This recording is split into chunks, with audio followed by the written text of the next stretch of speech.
जलसा हो रहा था, एक पर्ची आई औरतों की तरफ से, मर्द एक से ज़्यादा शादी कर सकता है, औरत एक से ज़्यादा शादी क्यों नहीं कर सकती है।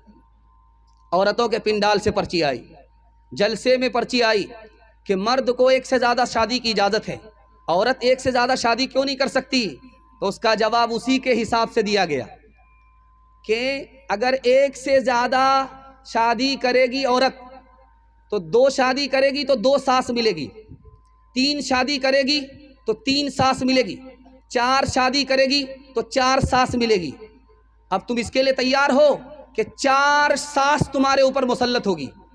ना बाबा, इस्लाम ने बहुत अच्छा किया, एक ही सास तो बहुत बड़ी अजाब है, बहुत बड़ा अजाब है, बहुत बड़ी मुसीबत। अब उसको समझ में आया।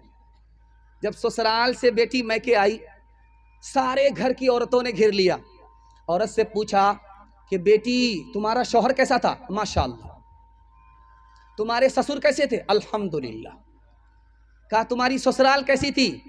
तो बहुत बहुत अच्छा, सुभान अल्लाह। अब पूछा कि तुम्हारी सास कैसी थी।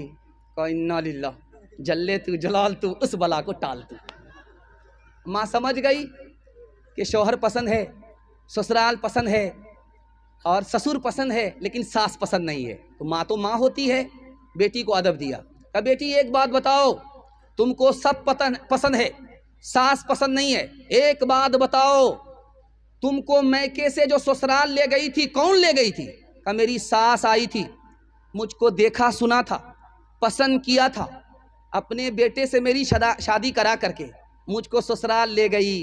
तो माँ ने कहा बेटी अब इंसाफ से बताओ, अगर सास ने ये एहसान नहीं किया होता तो तुमको इतना अच्छा शौहर मिलता, इतनी अच्छी ससुराल मिलती, इतना अच्छा ससुर मिलता, नहीं मिलता। अब बेटी को समझ में आया कि सास बला नहीं होती है, माँ से ज्यादा होती है या माँ के बराबर होती है।